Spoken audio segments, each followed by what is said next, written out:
This Italian Grand Prix and IndyCar betting recap edition of the F1 Gambling Podcast here on the Sports Gambling Podcast Network is brought to you by the SGPN Free Roll Football Contest. Join our free season-long pick'em with up to $3,000 in prizes and a Super Bowl autographed SGP helmet up for grabs.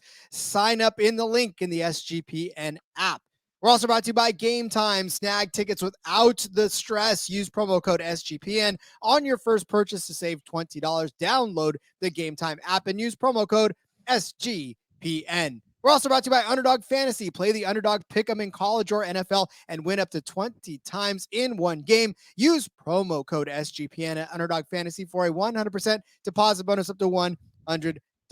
We're also brought to you by DraftKings Sportsbook. Download the app now and use code SGP. New customers can score $200 in bonus bets instantly when you bet just $5 on any NFL game. Only on DraftKings Sportsbook with code SGP.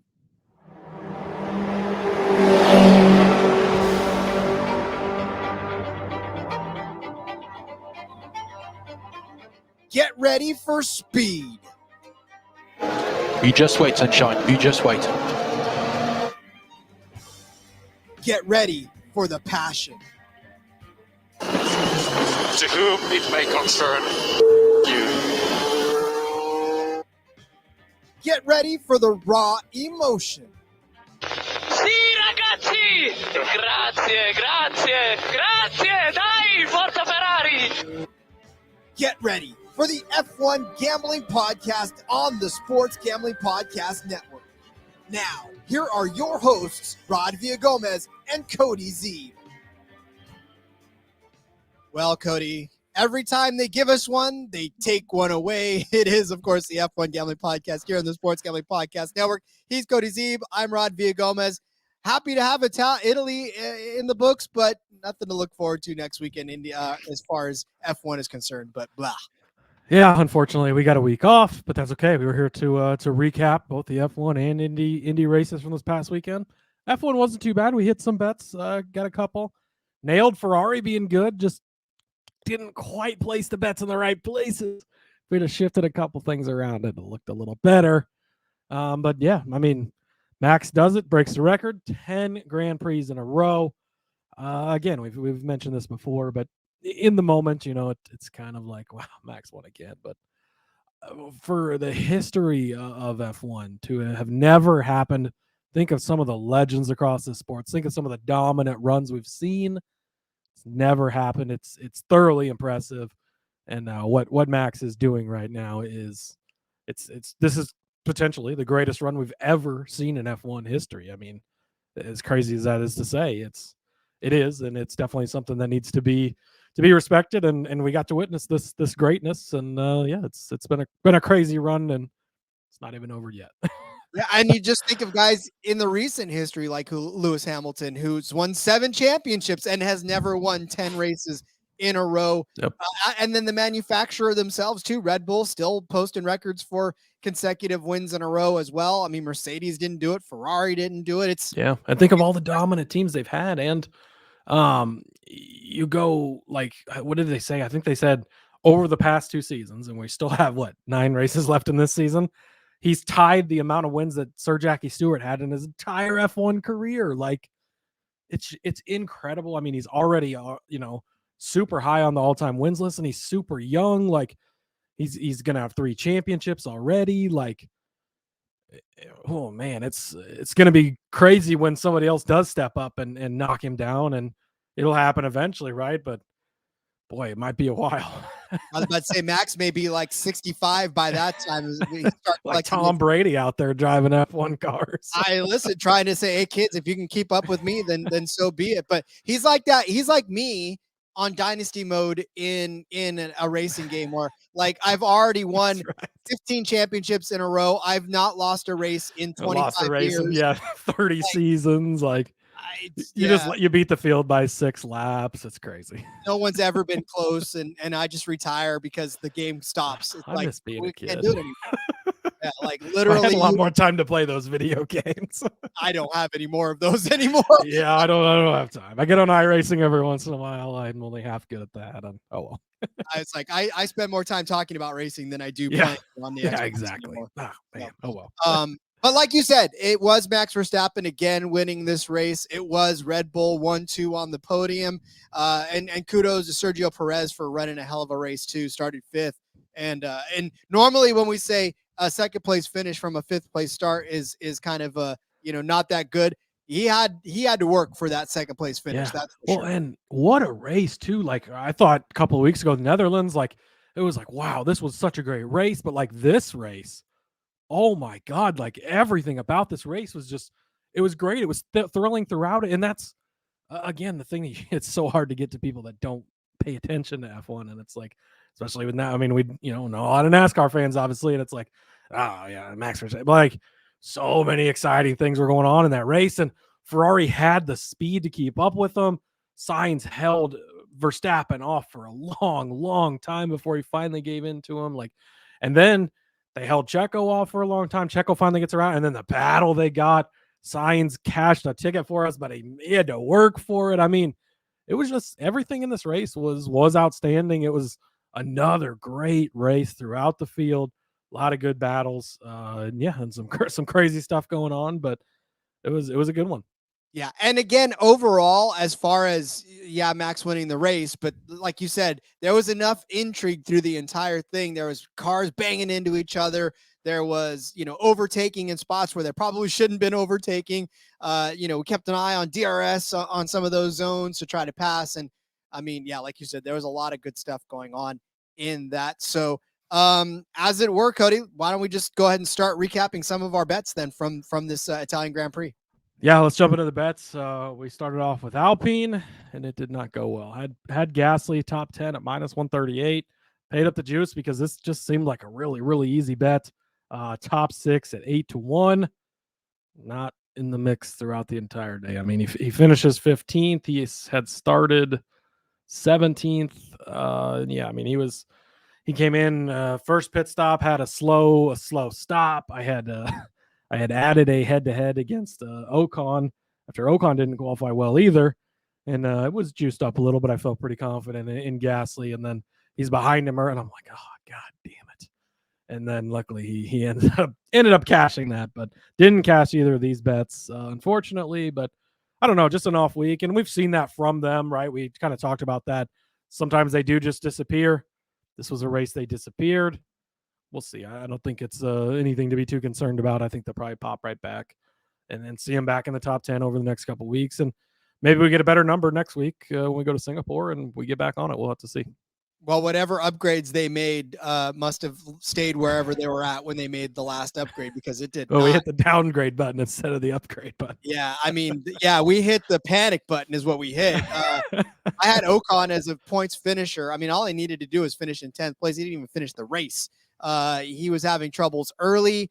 Ditz didn't have the speed at all. I mean, he didn't qualify well either. He qualified in 18th place and just had nothing for the field at all. And then ended up, like we said, retiring on lap after 39 laps with a steering problem.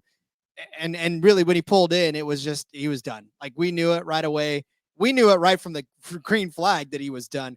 Of course, that green flag that got delayed they didn't even run all 52 laps of this race. They only led 51 because, well, actually they ran the 51 laps, but they really only ran, 50? It was 52 laps they were supposed to run, but they only ran 51 because that was the start. That whole thing was a bit strange. Well, Zhou Guanyu blowing up was probably not the best way to start that race. Yeah, I mean before the race even started, right? And and then you get the caution lap or the pace lap Yuki or whatever. Yuki Tsunoda blowing up. That was Yuki. Yeah. But that was all interesting. Yeah, that was not a great way to start the race for sure. No. Let's see. Next up, I had Charles Leclerc to finish in the top 2 at 10-1. This looked like it had a little bit of life. I was kind of wishing I had taken Sainz instead at points because it looked like maybe he was going to do it, but then it looked like Shaw was going to maybe run him down. Sainz was holding him off. Obviously, Checo ends up getting past both of them. So this one didn't cash, but At 10-1, I feel like it was a pretty good ticket. But did have Carlos Sainz podium plus 550. Oh man, he had to work for this one, Rod. Shaw was not letting up at the end, and the battling between the teammates. I thought for sure they were just going to wreck each other and completely ruin both of their days. Like, would have been the most Ferrari thing that Ferrari could do. Luckily, that didn't happen. Sainz holds on, gets the podium finish, cashes the plus 550 ticket for us. And yeah, Charles didn't hit the plus the 10-1 rather for the top two, but I still feel really good about that bet. I mean, running up there all day, definitely had his chances. Checo had to come ruin the party, but man, the Ferraris, they had the speed to actually hang with the Red Bulls. I mean, even Max Verstappen, it took him a long time to get past them. And then Checo, it took a very, very, very long time. There were points where I wasn't even sure he was actually going to get around him. He finally did, of course. But yeah, the Sainz podium cashes plus 550, so we'll take it. We will definitely take it. We'll take you through the rest of our bets in a second, but let's tell you about DraftKings. Can you believe we've had 7 months without an NFL game?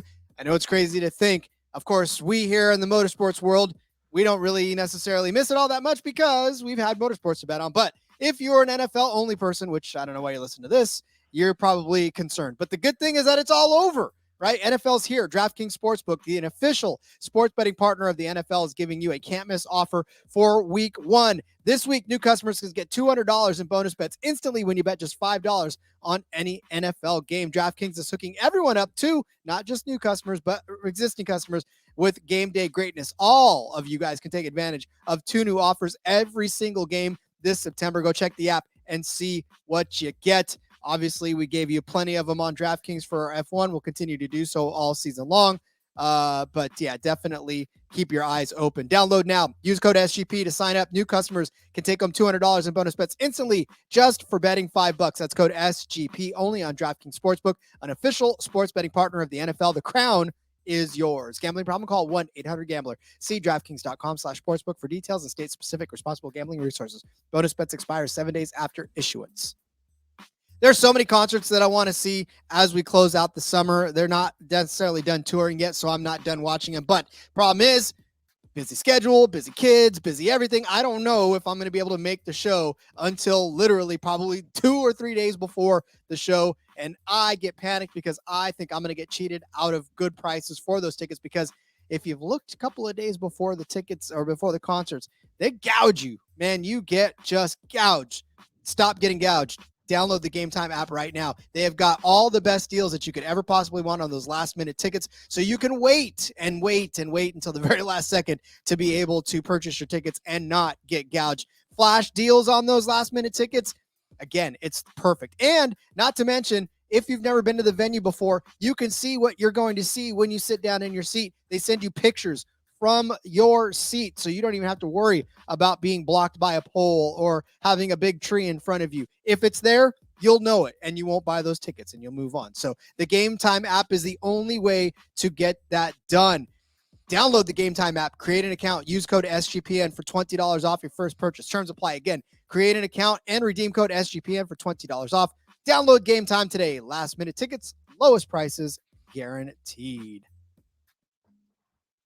All right, so my next bet was for there not to be a safety car. And this one was at plus 160. This one was taking a little bit of a risk given the history of the safety car at Italy, right? I mean, there was, what did he say, 7 races in a row or something like that with the safety car. I mean, the history was not on our side on this one. And not to mention this season, they've been chippy all season long. We've seen safety cars come out. And if Yuki would have blown up after the green flag, we would have had a safety car. 5 minutes later, there would have been a safety car to open the race. So, like, boy, you lucked out on that one. He dodged a bullet on that one. Hey, and it wasn't for lack of trying. There was quite a bit of contact in this race. So I was holding my breath, especially a couple of times too, when I feel like it was either Hamilton or Russell. Hamilton and Piastri got into it. Yeah. And I was like, oh my God, here comes the safety car. But thank God it did not. We didn't have a safety car all race long. So this one cashed at plus 160. Yeah, this is a great call by you. Not a great call by me. I had a number of race leaders at 1 plus 200. yeah, this did not hit by a long shot. I don't know how many we had, but it was a lot. It was definitely more than one. So 2-1 again. You were just kind of, and like I said, this was in case Max did Max things and then qualified on the pole and took it in, and he didn't. Right? We talked about how that might not be the case. We'd kind of changed a different bet that I had because of the different qualifying and all that. Didn't pan out that way. Took him a long time. That's probably the longest we'd gone without Max actually leading. And so it was nice to see for a few minutes, right? So obviously ended up with more than one race leader. So this one didn't cash. And listen, we actually got to see Max racing. I mean, that's I think what you kind of forget, because he's always in front, right? You forget that he's actually a good race car driver as well, because he had to bide his time. He had to what was he was in second for most of that race, right? Yeah, I mean, a long time. I mean, he was stalking signs and he would make moves and he couldn't get around him. And I mean, you could hear him, like we got to actually hear Max like breaking it down, like he's overusing it here and he's burning up his tires there, and like you get to see the almost 3-time champion, like why he's so fucking good, like breaking everything down and at 200 miles an hour judging the guy in front of it, like, and running his own race. And like his car's been so good this year, and he's obviously good too. And it's just been, there was actually a car that could somewhat compete with him and made him have to work for it. And having to watch him have to work for it was outstanding. I mean, it was amazing to watch him have to actually show us what he's capable. We know what he's capable of, but we don't get to see it very often because it's like he's out for a Sunday drive, right? And so to see him actually have to work for it was a really cool thing. I like that he was like, signs his back end is stepping out. It's squirrely. I know it. I can bounce as soon as it. For the record, we had 5 race leaders. I don't have the stats right in front of me, but I got to think that is the most race leaders. Or the odds on that had to be crazy. I know. And that's the thing. Like, I wish I would have gone back and saw that. So we had Verstappen with 33, Sainz with 14. Hamilton led a couple there too. Perez led 1. Piastri led 1. This was because with Max not leading and stepping out to like a 500-second lead, right? People were pitting. And so when people were pitting, that would switch the lead over. And Max pitted at the same time as Carlos too, right? Didn't he? I think at that same point they both came in together, or within a lap of each other or something. Yeah, it was, Max came in, and then so that's how that happened. But yeah, I forgot the Piastri led a lap. That was lost in there somewhere. yeah, I don't even remember that happening, but oh well. Yeah. All right. And then, oh man, McLaren, I hate you guys. I cannot stand you. And listen, this is because Red Bull, I think they only took 1 stop each. I literally think that it was just 1 stop for both Max and Sergio. Granted, more often than not, that 1 stop is faster than everybody else's, but when you've got guys taking a couple of different stops in there, I think McLaren was actually one of the teams that took a couple stops. But Lando Norris had the fastest pit stop. McLaren 2.13 on the day. Red Bull 2.35. A disappointing day for the Red Bull pit team. Yes, what a letdown. Yeah, unfortunately that one didn't cash. I had a couple more. Winning margin over 12 seconds. Again, even when Max got up there, couldn't quite pull away. Only won by a little over 6, so didn't cash that one. Fastest qualifier. I took Lewis Hamilton at 20-1. I took Charles Leclerc at 10-1. I had the wrong Ferrari rod. Obviously, Sainz ends up getting it. And then I had the fastest lap to be Sainz, which I had at multiple different points throughout the race. And he was fast this weekend. I mean, he showed fastest in qualifying. He was fastest in P3. He was fastest in P2. He was second fastest in P1. Like, as soon as he laid down fastest in P2, I'm like, okay. And then he's fastest in P3. Then he qualifies. I'm like, okay, that number went. It was not 40-1 when it closed. I promise you that. Like, it was like, okay, we got a good ticket here. Unfortunately, Piastri obviously gets his first ever DHL fastest lap award, pitting late after the contact with Hamilton. I think he had needed a wing change, and so put on some tires, went for it, and obviously got it. Why not at that point when the rest of your race is ruined? So props to him, but just another point into the column of Max doesn't always get the fastest lap, and you can hit long shots. Like, what was Piastri's number? Again, I'd like to be able to go back and look. Like, that's probably 80, 90, 100-1. Like, if Sainz was 40-1, Piastri was definitely a long shot. So, again, this is why you sprinkle that instead of the race winner, because the race winner bet's even harder to hit at this point. So, and the fastest lap can go to anybody. I mean, we've seen I think it was Zhou Guanyu who got it all the way back in Bahrain to open the season. I mean, just it's been different drivers throughout the field getting it this season. So unfortunately, I didn't get the right guy, but definitely was on the right track with knowing that Ferrari would be fast this week, knowing they would be good. They'll probably fuck everything up next week. Luckily, we made it through.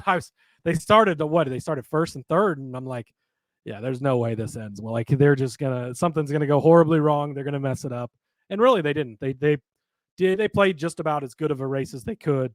And the Red Bull is just tough to beat, but didn't hit the fastest lap, unfortunately, but was on the right track with some of these, even though they didn't cash.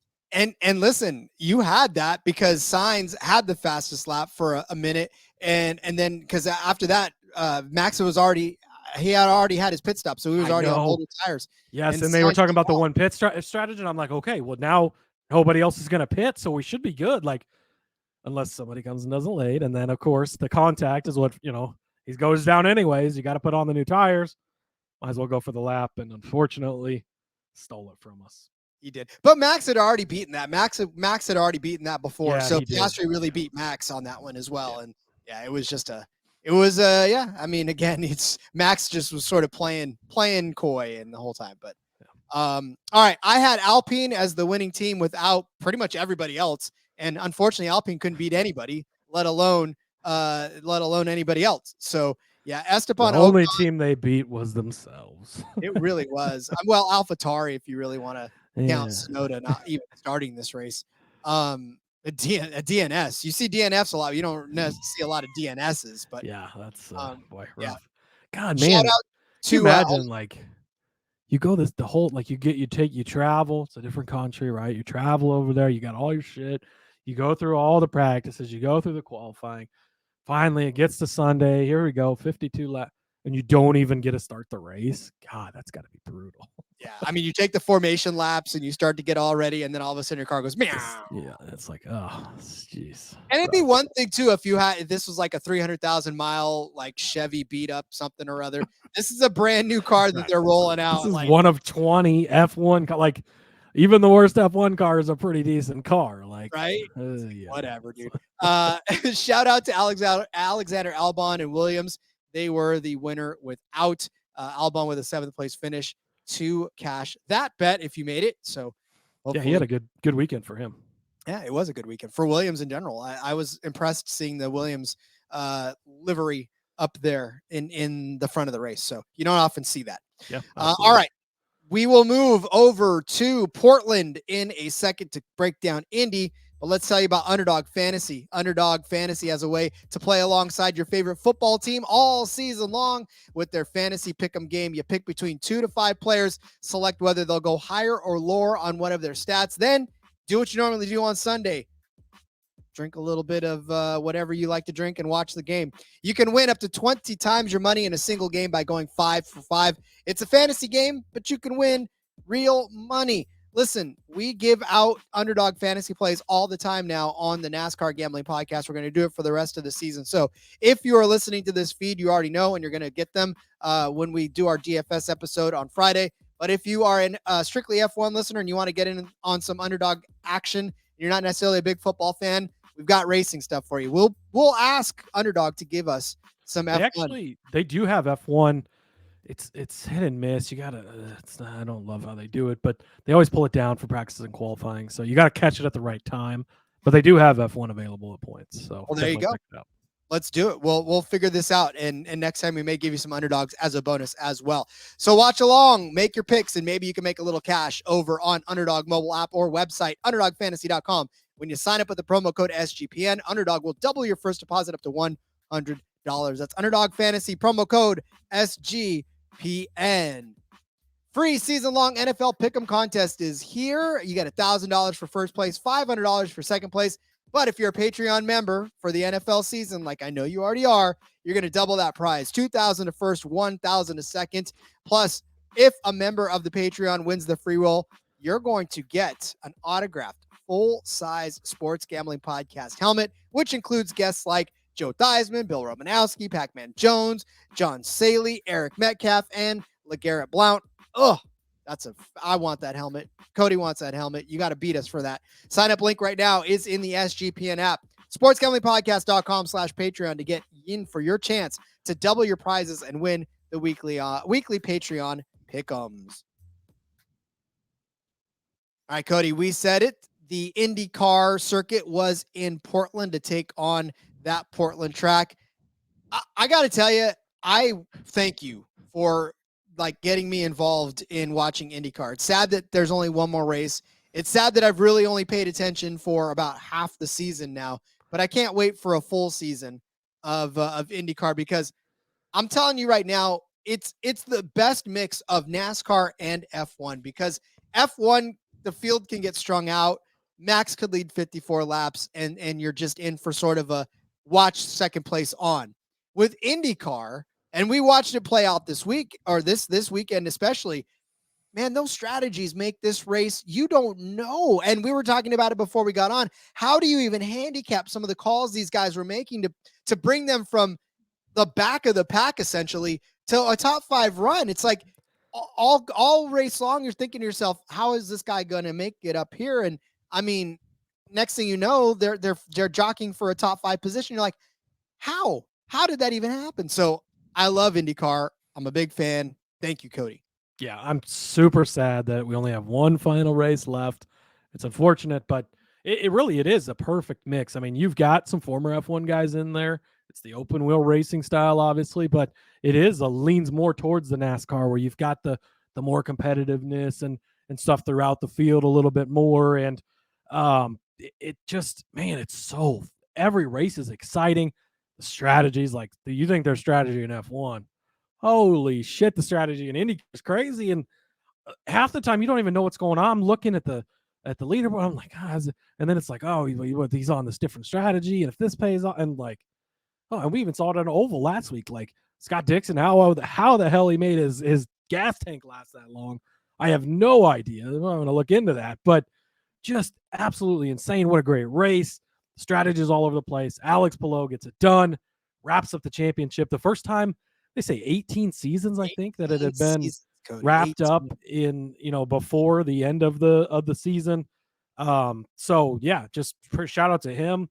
All the stuff that's going on there. Who knows where he's going next year? Who knows what's going on? But yeah, it was great to see. And yeah, man, just another good week of great racing. And we cashed a couple tickets along the way. Again, it is real hard to handicap. And again, hopefully we will have another IndyCar episode for you this week. Hopefully you got a chance to listen last week. The books really strapped us. It made it rough. We're doing the best we can to get it out to you, to make sure the numbers are accurate when we get it out. Again, you just got to bear with us. It's up to the book. I mean, we're at the discretion of the books and when they give us numbers, and then we're able to get a show out. But we will be back this week, so definitely check it out. It'll be the final IndyCar gambling podcast for the year, unfortunately. But yeah, we're excited. We got another good race at where they at Laguna Seca, I think, this coming weekend. So that'll be a good one as well. Indeed. All right. Well, then I suppose we should go over, like you said, Alex Palou, not only the race winner, he was there all he needed to do was finish on the podium to claim the championship. He did that by standing on top of it. And yeah, he is the champion, 2-time IndyCar champion. And I'm telling you right now, like I said, I'm new to this. I might be an Alex Palou fan because that dude carries himself pretty well. I liked his interview. I liked how humble he was. I liked him signing the camera and giving it a big old fat kiss. That was pretty cool. So yeah, I think I'm an Alex Palou fan. I'm not going to attach my complete and total fandom to him, but I definitely will root for him on a week-to-week basis. So let's go over those bets there, Cody. Yeah, so I started off Alexander Rossi, top 5 plus 175. Saw some flashes from him. I think, let's see, was it practice? I guess he was 11th in practice too. I was thinking he was faster. Practice, he was 9th in practice 1. So he wasn't necessarily great in either practice, but qualified in 9th, not a bad starting spot. He was kind of up in the mix for a little bit, but he ended up getting shuffled out on one of those strategies. Ends up in 20th, and it came nowhere close to cashing this one.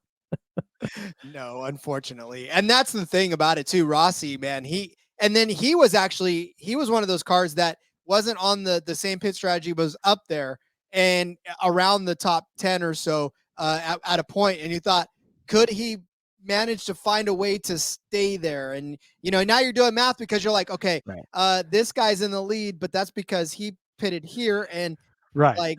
you're looking like They need a whole different diagram and standings for like which guys are on which strategies. Where this is what the leaderboard will be like when these things shake out. yeah, like for NASCAR, it basically is when one person pits, they all pit, right? Right. It's like For the most part, yeah. Or It- they'll come back and they'll be like, okay, well, here's the battle for 7th. This is really the battle for the lead. As soon as those 6, and then those 6 guys peel off, and it's whatever. But yeah, just much different in IndyCar, which it's great. I love it. Again, if you're a race fan, we get a bet on it now too, so it's even better, right? But IndyCar it's great racing week in and week out, so definitely tune in. I want to tell you, I don't know how I felt about my David Malukas bet. I was so excited at the end of the race because I never thought he was going to crack the top 5, but he started 23rd. This is what I was talking about, where this dude was literally hanging around the back of the pack almost all day long. I look up, he's in the top 10. And I don't know what pit God got him there, because he wasn't making that up on the track. Like, he was hanging around 20th place all day long. There wasn't much. And then all of a sudden I look up, and I love in the Discord, they're like, it was a JDK that said, yeah, Malukas is going to lead us. Catch this for us. Yeah. Yeah, I was like, hell yeah, let's go. He did. He even led 2 laps in this race. He did finish 8th. And I mean, that's for a 6-1 top 5, finish 8th after starting 23rd. That was a hell of that. This is why I'm telling you, this guy, I mean, this wasn't a far-fetched bet. He probably could have tried if he would have started any farther up in the grid. He was making a pretty good run for himself on the day. And I think we got to pay attention to him next season. And really, this will be somebody we watch for these top 10s or top 5s, or hell, maybe even podium if he starts to get better. There you go. Yeah. I mean, it ends up 8th. Like, again, at the number you're getting, that's what you're looking, is just a guy to put himself in position, no matter how he got up there, if it's strategy or what. I mean, that's what you're looking for. Fortunately, didn't cash. I had Scott McLaughlin to get on the podium at plus 140. This did not happen. He ends up in 9th, but Rod, he started 2nd. Like, it was set up so good for him. Victim of the strategy, unfortunately, and things just didn't pan out. Also had Graham Rahal plus 500 for a podium. He starts on the pole. Oh man, after qualifying, I'm like, okay, here we go. Like, things are looking really good.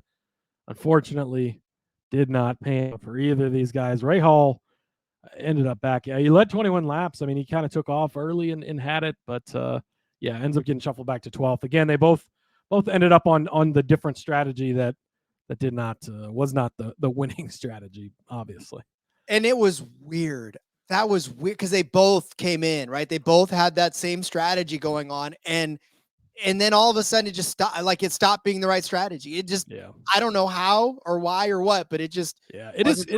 It's crazy how different sometimes the strategies can be, and how one strategy just works so much better. And a lot of it's circumstances, right? I mean, if you catch a caution, or if this happens or that happens, or depending on how many cars, there's a lot that goes into it, and there's no perfect way to do it, or they would all do it that way, right? And then it wouldn't really be strategy.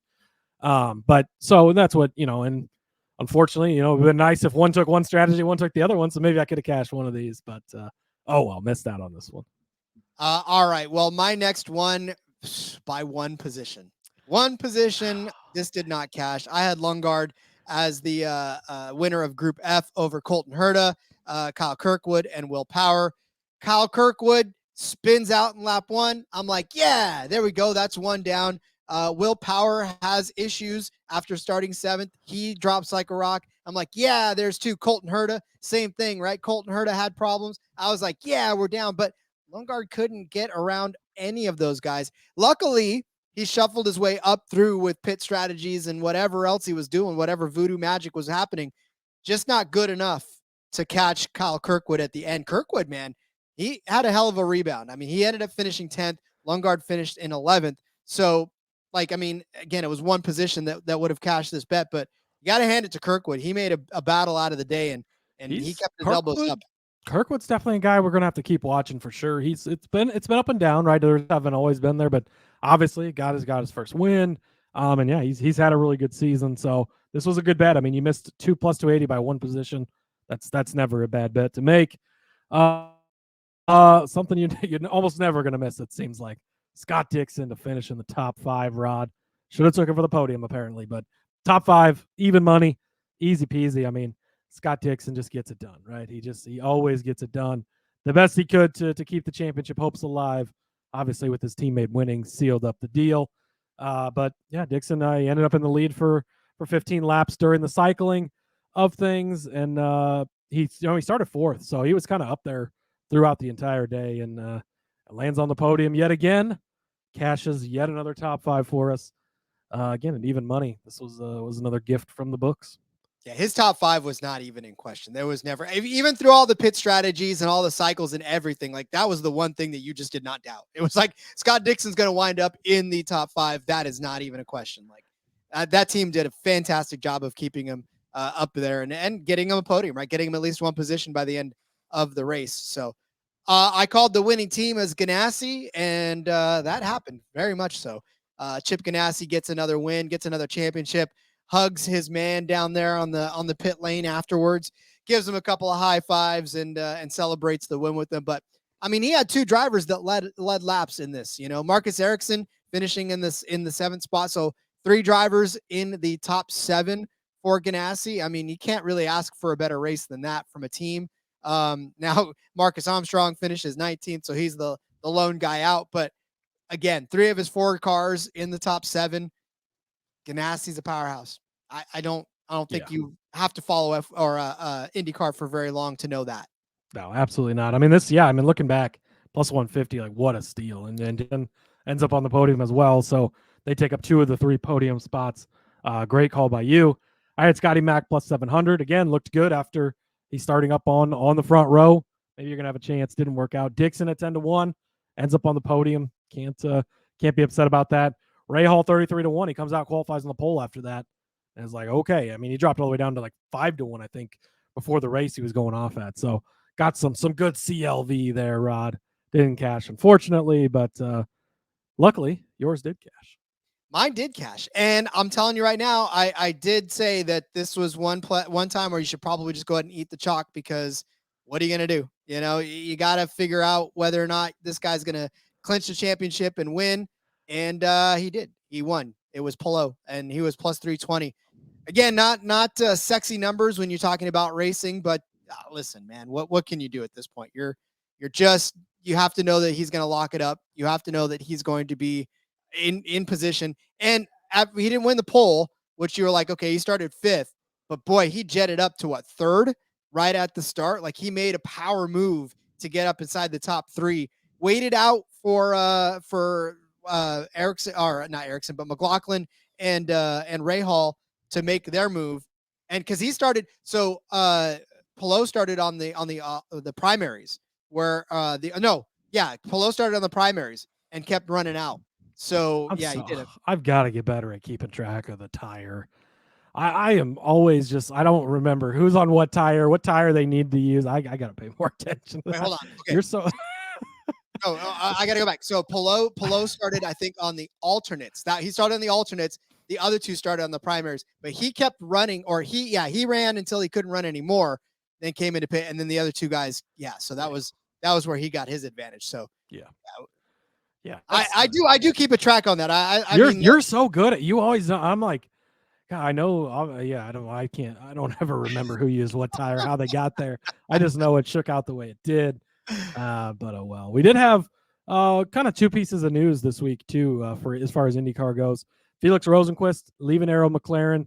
He is going to go over to Meyer Shank Racing, and that means that Simon Pagenaud is out of a ride. Unfortunately, obviously, he has missed quite a few weeks here after that incident at Mid-Ohio. His health is top of mind, and we hope that he's healing up, getting better. Hopefully, we'll see him find a ride next year, but he will not be back with the Meyer Shank Racing team, unfortunately. And so that opens up a spot. Again, I'm not going to pretend to be some IndyCar expert as far as the silly season goes, but I don't think we have a driver announced for that McLaren ride. I think that's the ride Palou is maybe going to go. I don't know. We'll see. We'll see how that all shakes out. And maybe I think definitely something we're going to have to do in the off season is get some IndyCar guys on that know in depth more on IndyCar and help us learn a little more and how the movings and shakings are going and how we can use that as far as betting on IndyCar next season. That'll be fun. Let's do that. Let's have some IndyCar experts teach us a little more about this. Because I mean, hey, we're all learning. We're not trying to come on here and pretend like we're IndyCar, experts. We're pretty decent at betting it. We've had some good weeks, but yeah, there's always more we can learn.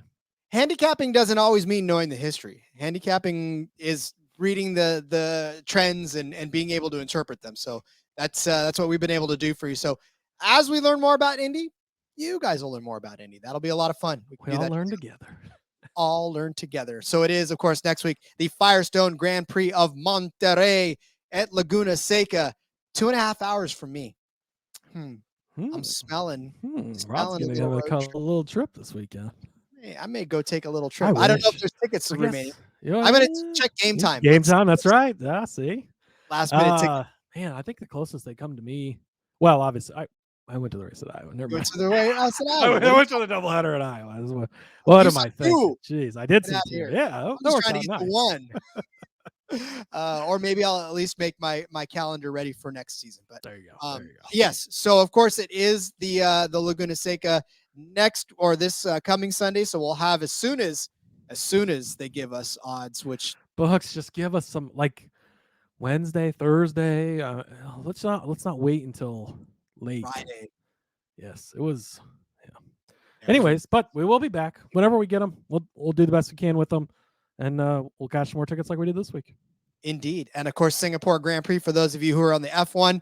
That'll be 2 weeks from now. So, yep. All right. Well, Cody, let's let everybody go and get on with their day. Again, we'll be back with this feed for IndyCar. Just hang tight with us, and we'll let you know when. But until then, and where they can find you to find that information. Yeah, follow me over on X at Husker_Zeeb. You can follow the show as well at F1 Gambling Pod. I'll have all the stuff over there. If you want to watch this on YouTube, by the way, it's over on the NASCAR Gambling Podcast feed.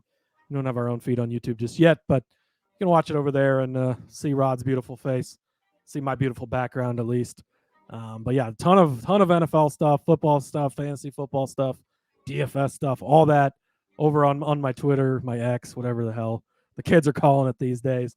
So follow me there at Husker_Zeeb, and yeah, let's go catch some more IndyCar tickets later this week. Indeed. I'm on X at RJ Villagomez. Link in the bio, everything I got going on, whether it's here, of course, the NASCAR Gambling Podcast as well, or for frequency's sake, or in between media, or Sportsbook Review, wherever it's at, find it on my profile on X. We'll be back again later this week with some IndyCar. Until then, let's go racing and let it ride.